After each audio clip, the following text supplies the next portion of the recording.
Welcome to Left Brain Thinking, where creative investment ideas meet logical analysis. That's the hallmark of left brain investment research, where the analysts are looking for growth companies with the potential to double in 2 to 3 years and high-yield bonds with the potential for dramatic price appreciation. Today, we're taking a step beyond the cybersecurity stocks we've covered for the last few weeks, and we're doing it with Janice, senior analyst based in Singapore for Left Brain Investment Research. Janice, great to have you back on Left Brain Thinking. Good morning, Chuck. It's good to be back on the show.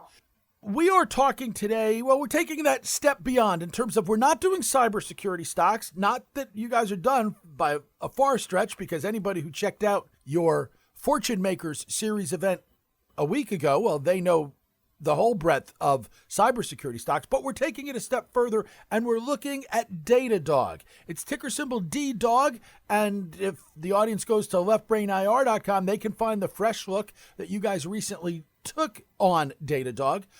This is not a cybersecurity company, but it too is caught up in the whole movement towards everything that's been going on with work from home, expand what you're doing, all that other sort of stuff. How is DataDog being swept into this movement?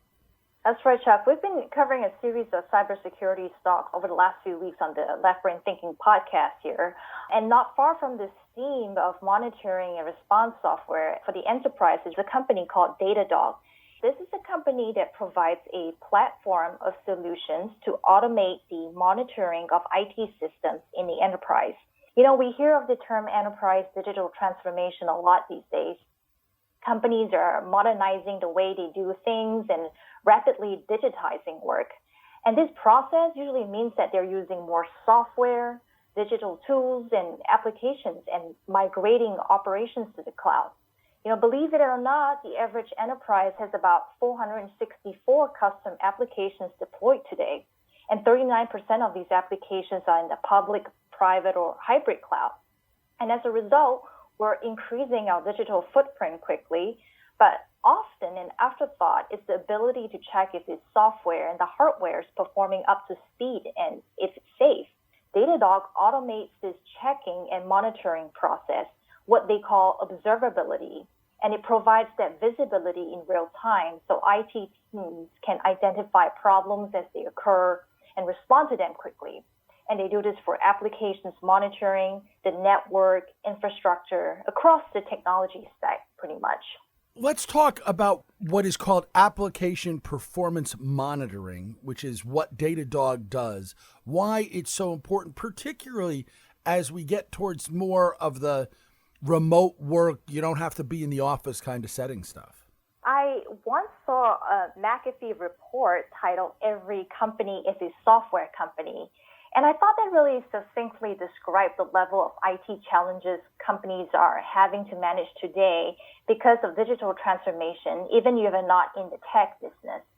Now, the truth is that many companies have to manage a broad range of IT assets to ensure that everything is running at optimum performance, not just applications. It includes the network, servers, endpoint devices, and this range of assets will only grow as the company grows. But without the smart software to manage software and automate the observability process I was talking about earlier, IT teams are not able to keep up or spot anomalies and tackle them in time. And these problems can easily snowball and become unmanageable. So companies can also face security breaches and software malfunction that really can compromise time-sensitive operations, which then all lead to significant costs to the organization.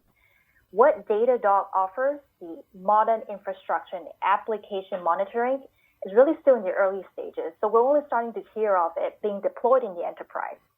Using a statistics from 2018, it was estimated that only 5% of enterprise applications were being monitored, which if you think about that as an untapped opportunity, this market is huge and growing. It's about a $31 billion opportunity today, and this is projected to grow about 5.5% each year to reach about $37 billion by 2023. It's not the only company in the space.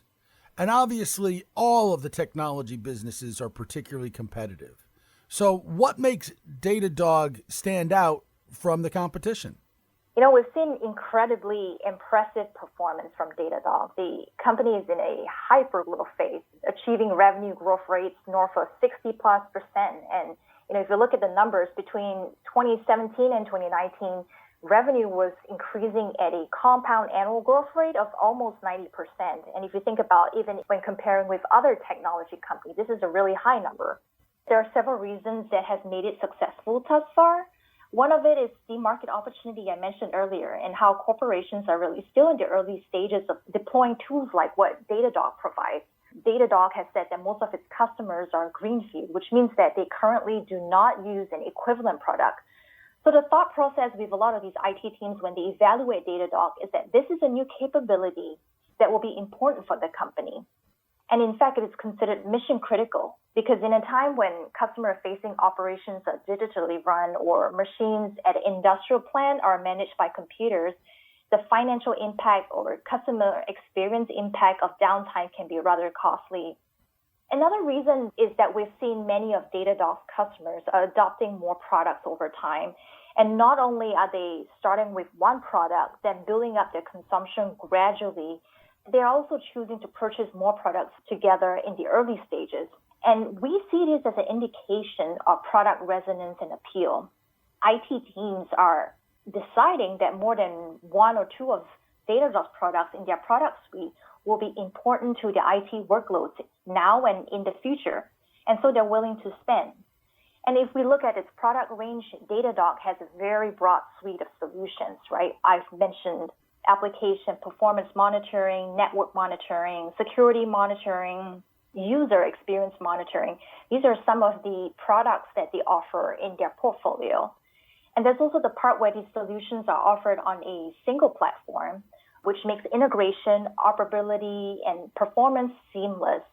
There's a term that management used before to describe an aspect of their go-to-market, which is frictionless adoption. That's really useful in understanding why they're so successful because they're making multiple useful products, but they also make it easy for customers to increase consumption with them. At the end of the day, they're really good at what they do. Their solutions have received industry recognition as one of the highest quality in the market available. And these are reputable technology research reviewers like Gartner and Forrester. So the combination of quality and breadth and market opportunity has really helped DataDog grow as rapidly as they have and makes it stand out from the competition. How does it maintain the growth rates that you require for something to be a stock that you like at Left Brain? There's obviously explosive growth. So when we get through the pandemic, does this company suffer a setback or even any sort of a hiccup? Chuck, this is an interesting and I would say important question, right? We've seen how in 2020, how many of the tech companies that have businesses that benefited from the pandemic do really well from an investment perspective.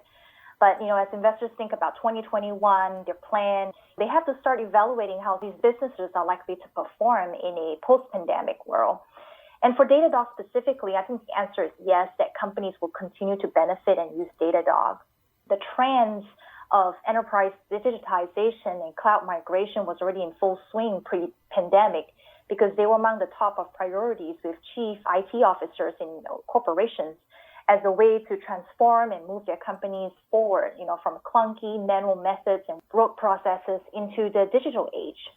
The pandemic, depending on your industry, either accelerated or slowed progress for this digitization and enterprise cloud migration. DataDog saw some cost optimization decisions with a handful of their large clients, particularly in those highly impacted industries, which made their quarter two performance slightly weaker than expected. But in quarter three, as the outlook looked a little bit more firm and predictable, they reported that business activity returned to pre-COVID strength. And we do believe that that's because companies recognize the need for these tools as part of their longer-term operational plan, and they were just getting back on track. I also think, Chuck, that this question really reemphasizes our left brain thinking philosophy and what type of stock investments catch our attention. That is businesses which are a play on longer-term secular trends that will drive the business forward in a new economy. And again, we are long-term investors. We look for big opportunities with a large addressable market and companies with a strong competitive position and high sales growth. And DataDog really checks off the list on many of these items, criteria that we have. And we like it as an investment. It's DataDog, ticker DDOG. Janice Queck, thanks so much for taking the time to talk to me about it. Thank you, Chuck. Left Brain Thinking is a joint production of Left Brain Investment Research and Money Life with Chuck Jaffe. These conversations are not personalized investment recommendations, but are designed to engage your brain. Please do your diligence before making any financial transaction. I'm your host, Chuck Jaffe. Find my weekday show on your favorite podcast app or check it out online at moneylifeshow.com. Thanks to my guest, Janice Queck, Senior Analyst at Left Brain Investment Research. Learn more about the firm and its analysis at leftbrainir.com and on Twitter at leftbrainir. And don't forget to look for that fresh look on DataDog.